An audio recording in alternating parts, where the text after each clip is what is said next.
All right, so my name is Tyler. I am the study abroad advisor in St. Louis. I'm at the main campus in Webster Groves. If you're in St. Louis, we're in Sphere Drip 207. So that's where the Office of Study Abroad is located. So we're the ones who organized this whole thing today. But if you are from one of our international campuses, there is a study abroad coordinator at every one of our campuses who you work with through the application process. You get started with it at your home campus. But in the Office of Study Abroad here, regardless of what campus you're from today, I'm able to give you some information about our programs and about how things work because it's a similar process for everyone, regardless of what campus you are coming from.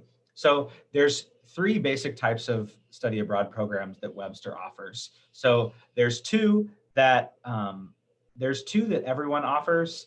Kind of common programs is international partners and faculty-led programs. So at a lot of universities across the United States, study abroad programs are offered with international partners, which are foreign universities in other countries that we partner with, and then faculty-led programs as well. So those offerings are always changing because due to the programs that faculty members propose and teach as a part of a course here, and you travel abroad as a cohort with a professor and with your classmates in that course. So those options are always changing. What makes Webster really unique is that we do have our own global campuses. So you see a photo of Light in there. Every time you log into Connections, you see a lovely photo of one of our different campus locations. So that's something that's really unique in the fact that Webster has its own network. So you do have the opportunity to study abroad and be in a foreign country, in a foreign culture, while taking Webster courses from Webster faculty with Webster classmates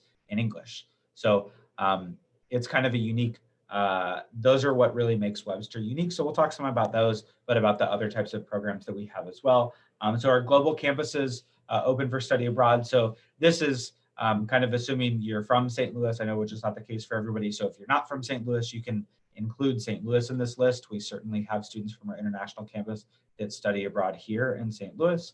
And then we also have our 4 campuses in Europe, in Geneva, Vienna, Leiden, and Athens, and then a campus in Accra in West Africa. In Ghana, we also have a campus in Tashkent, Uzbekistan. I know we've had some students from Uzbekistan who have been with us this morning.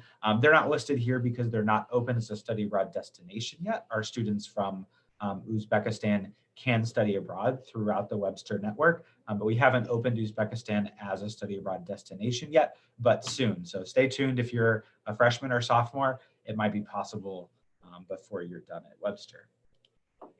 So then we have our international partners, and these are programs, like I said, that are non-Webster programs. So we have international partners in Belgium, China, Germany, Italy, Japan, Mexico, Spain, and the UK. I know you can read, sorry, I just read that all to you, but I'll talk a little bit about these programs. Some of them are more focused on language learning. Some of them have plenty of academic offerings as their universities that give their normal instruction in English. So we'll talk a little bit about that. But those campuses are actually programs that are foreign universities that Webster University partners with.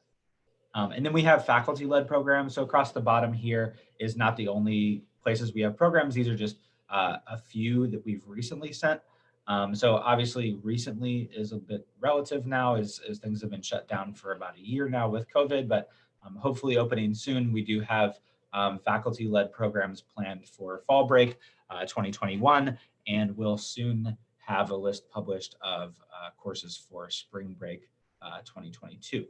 So these courses are, like I said, taught by Webster faculty members where you enroll in a course. So it doesn't change the course load that you take throughout the semester. So you roll in one course. It's often a 3 credit hour class. Sometimes there's 1 credit hour classes. Most of the time they're a 3 credit hour class. So if you're taking a full course load of 15 credit hours for the semester, one of those courses, 1 3 credit hour course, is a study abroad course that you meet with that course, with that professor, with those classmates throughout the semester, but then you do a bulk of your learning in a broad format to where you travel abroad together over spring break, for example, and you do a ton of learning in a 1-week span on the ground in a foreign country. So that's how faculty-led programs work. So who can study abroad? So there's different eligibility criteria if you're an undergrad or a graduate student. So undergrads have to have completed 15 credit hours at Webster. So if you're a transfer student, you still have to be at Webster for a semester before you're eligible to study abroad. You have to have a GPA of 2.5 or higher. For our partners in the UK, they do require a 2.8 GPA. The rest of our programs are all 2.5, and then be in good social and financial standing with the university, which basically means in order to be registered for classes, you can't have a financial hold on your account.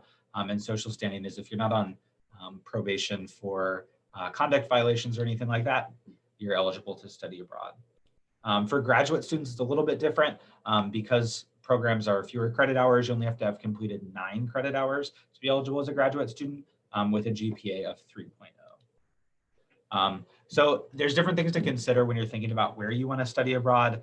Obviously, academics. So some campuses might offer the courses that you need for your program, but then you can also have places that you're interested in. So I certainly recommend students to start by if there's a specific culture or language or a location that really fascinates you, to find a way to make that happen. But certainly we do a lot of academic planning as we're advising students through the process of choosing the right study abroad program as well.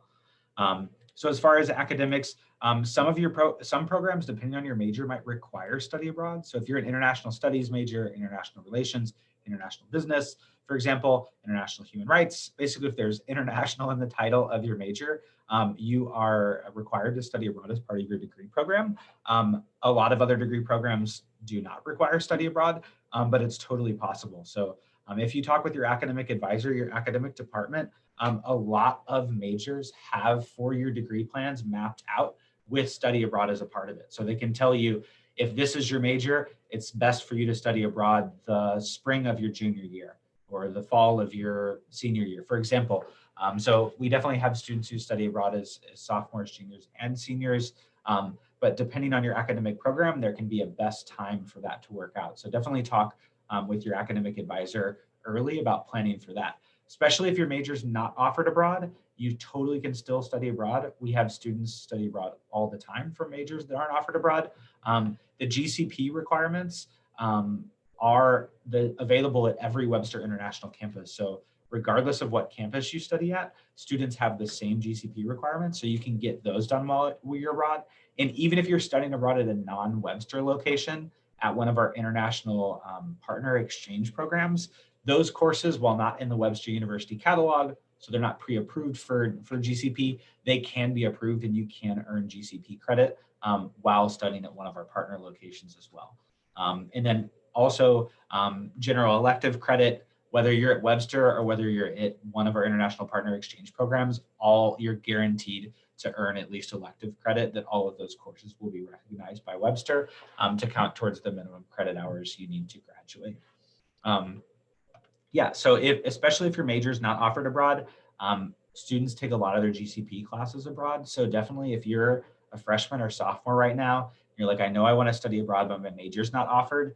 My biggest advice would be, don't finish all of your GCP courses as a freshman and sophomore. Save some of those so you have requirements that you still have to fulfill for your degree that you can do while you're abroad. So this is just kind of a quick glance of programs that are offered abroad. Obviously, in St. Louis, we have 90 or so majors. So this is not a comprehensive list, but you can see kind of the most common offerings abroad. We have business administration, management, psychology, media studies, international relations are the most commonly offered programs throughout Webster's international network. And then with graduate too, the MBA program and the Masters of International Relations is pretty much offered across the board as well. So then personal goals. So definitely studying abroad can fulfill a lot of reasons, whether it's required for your academic program, or even if it's not, it can be a great thing to put on your resume. A lot of the skills you learn while studying abroad are skills that modern day employers are looking for in an increasingly globalized multicultural society. And so study abroad can be a great kind of pre-professional experience for you to have, can help you develop language proficiency, have opportunities to travel and see the world, build friends with people from different cultures. These are all things that will be long-term beneficial to you. So I chose to study abroad. I studied abroad myself as an undergraduate for a semester. I was studying Spanish, so I chose to study abroad kind of with that as my main goal, which I did gain Spanish fluency through my time studying abroad, but it opened so many different doors for me down the road. Clearly, I'm here working and study abroad now, but since I graduated, I've worked in multiple different countries, multiple different positions that I've had that I definitely would have not had the opportunity to hold that job without having had the experience I had studying abroad. So, and I do still have friends from the time when I studied abroad a long time ago now that I still keep in touch with frequently. So, was definitely an impactful experience in multiple ways for me. So location, like I mentioned, a lot of students have an idea of where they want to go when they walk in the door, which is great. We can find a way to make that happen. If you don't have an idea, that's when we kind of talk through other things about academic offerings, about a lot of students at Webster, hear about programs from friends. They say, I have a friend who studied in Leiden or Vienna or wherever. And so students hear about programs that way, but we're able to help kind of coach you through what's the best place for you. Affording to go. So people think study abroad has to be expensive. So tuition when you're studying abroad remains the exact same. So everybody, regardless of what campus you're from, you pay your home tuition in your home currency. So if you're from the United States and you're going to Europe, you continue to pay your tuition in US dollars to your home campus.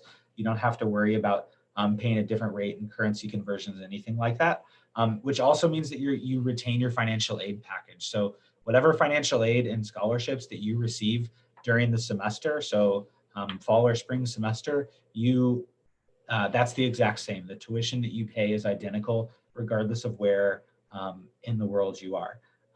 So the only thing for US students that is not available is if you have a work-study position, you can't work abroad and earn work-study funds. So if that's a part of your financial aid package, that is something to account for. But other than that, your normal institutional and federal financial aid and scholarships will travel with you. And then on top of that, there's additional scholarships that you can apply for. So you can actually get additional scholarship money just for the semester that you're going to be abroad. So a lot of people know about this one. The Webster World Traveler Program is actually a scholarship that you apply for to earn free airfare, and Webster pays for every student who's at Webster. If you go abroad for a full term program, so 8 weeks or longer, you get one free round trip plane ticket to wherever your study abroad destination is and back home. And then these other scholarships here listed below are other scholarships administered by Webster University that you can apply for through a common application, which is done through the same system to where you actually apply to study abroad in the first place. During 2019, 2020, before COVID happened, we awarded, not counting paying for students' airfare, we awarded over $100,000 worth of study abroad scholarships to Webster students. So there's definitely funding to be had to make study abroad more affordable. One of the things that you should get working on if you don't have one already is you will need a passport to travel abroad. If you already have one, great. If you don't, that's something that you can do. They're good for 10 years. So you don't even, if you're not studying abroad immediately, it's still something that can be used down the line. These directions here are specifically for US citizens. So if you're in another country, you'll have your own process for obtaining a passport. So meet with one of your advisors. So if you are in St. Louis, if you're in Webster Groves, I'm your advisor. So you can meet with me. I'll share my email after this and give you my direct contact. If you are at one of our international campuses, I can share with you the contact information for whoever the advisor is at your campus if you don't already know who they are. But the first step would be to meet with advisor at your home campus. So even if you know where you want to go, if you know that you want to go to Ghana, but you're a student in Leiden, you start working with the advisor in Leiden. You go through the application working with Christine, who's the advisor in Leiden. And then right before you study abroad, you would transition to working with Adelina, who's the advisor in Ghana. So that's kind of how it works. Everybody starts working through the process with their home campus. So here's a link to apply online. If you don't know where you want to go yet to, in the same application system, there's information on all of our international campuses, including courses being offered at each location for upcoming semesters, and that sort of thing, as well as housing information, cost, because while the tuition does remain the same, the housing rates vary based on where you're going. So you can find all that information within the application system as well. So yeah, like I said, I'll go ahead and stop recording.